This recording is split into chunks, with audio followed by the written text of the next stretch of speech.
Je me souviens encore de ce jour fatidique, 6 heures avant notre vol. Mon beau-père est venu dans ma chambre avec une expression préoccupée. Il a annoncé que je ne pouvais pas partir en vacances avec eux, et ce, à cause de ma santé.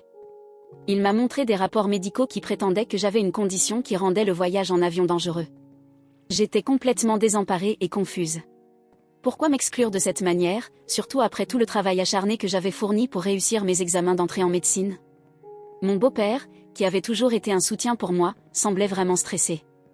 J'ai essayé de le rassurer, lui disant que je serais bien à la maison, mais au fond de moi, je sentais que quelque chose n'allait pas.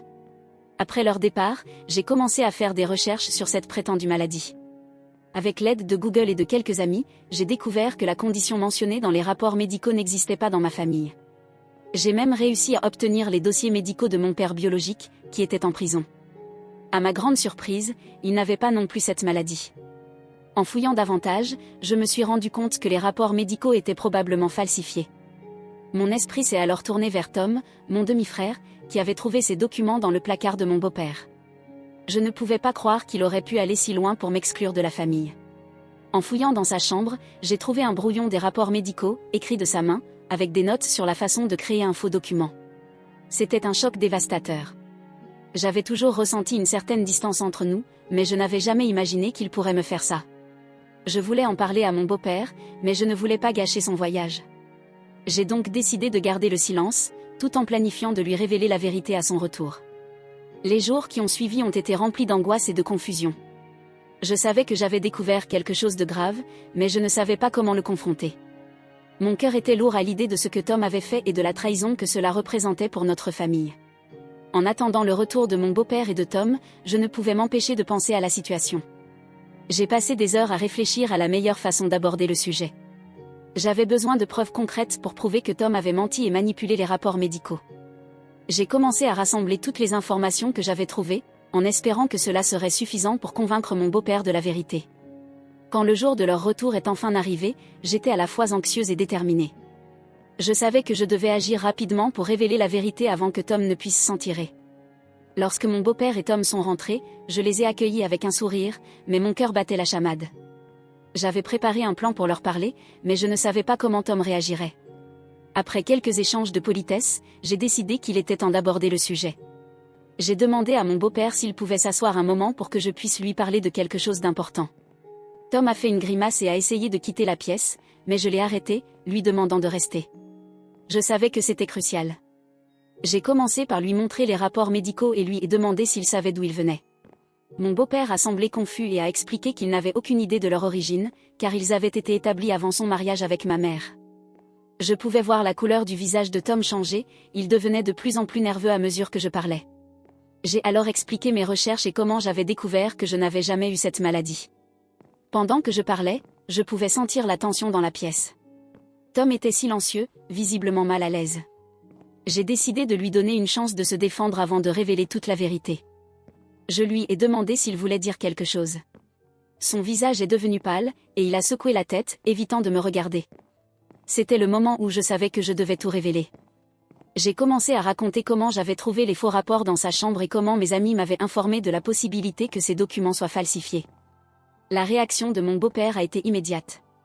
Il s'est tourné vers Tom, lui demandant où il avait trouvé ces rapports et pourquoi il avait ressenti le besoin de faire cela. Tom est resté silencieux pendant un long moment, avant de finalement briser le silence. Il a commencé à expliquer que, après la mort de ma mère, il avait ressenti que mon beau-père me prêtait plus d'attention qu'à lui. Tom a admis qu'il avait toujours ressenti de la jalousie envers moi, surtout après que j'ai réussi à entrer en médecine et qu'il avait échoué.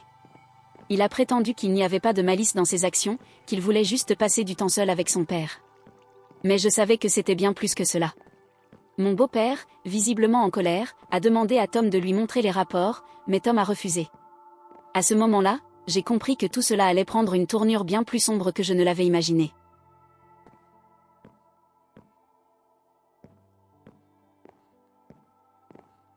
Deuxième partie.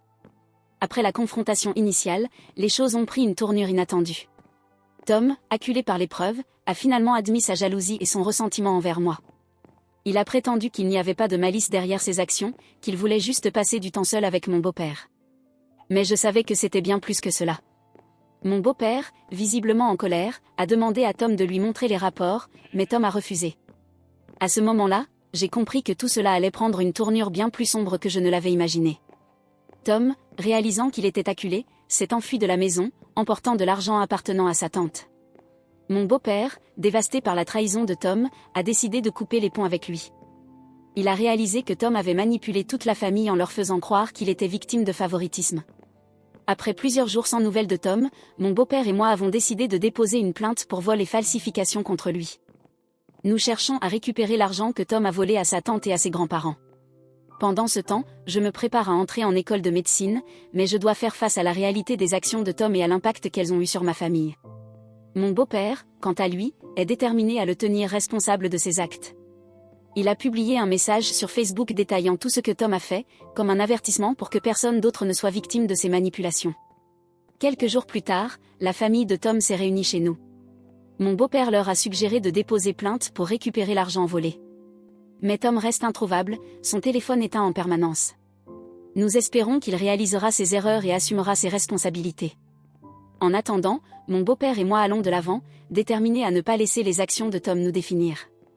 Cette expérience a été dévastatrice, mais elle m'a aussi rapproché de mon beau-père. Nous nous soutenons mutuellement et nous concentrons sur l'avenir, sur mes études en médecine et sur la construction d'un avenir meilleur ensemble. Bien que les actions de Tom aient causé beaucoup de douleur, je suis reconnaissante d'avoir mon beau-père à mes côtés. Nous traverserons cette épreuve ensemble et en sortirons plus forts. Quelques jours plus tard, mon beau-père a reçu un appel de la tante de Tom.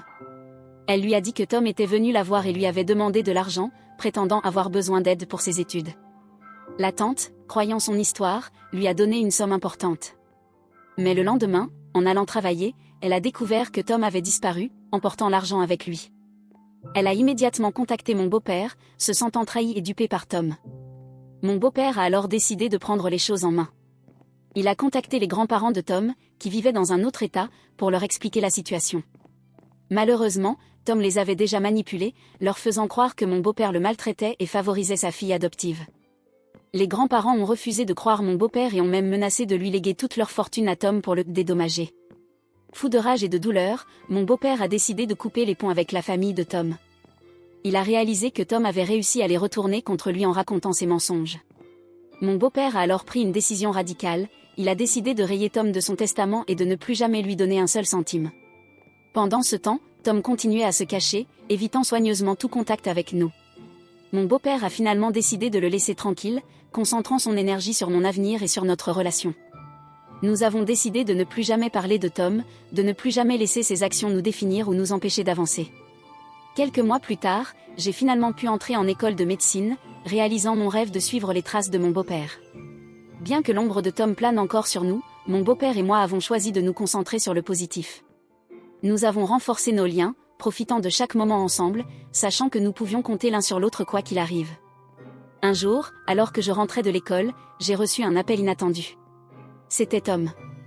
Il pleurait et me suppliait de l'aider, disant qu'il avait tout gâché et qu'il ne savait plus quoi faire. Pendant un instant, j'ai hésité, me souvenant de tout le mal qu'il nous avait fait.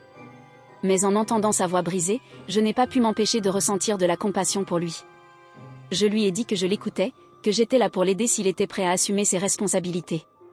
Tom m'a alors raconté comment il avait sombré dans la drogue et les jeux d'argent, perdant tout son argent et se retrouvant criblé de dettes. Il avait fui sa famille, honteux et effrayé, mais maintenant il voulait changer, voulait se racheter.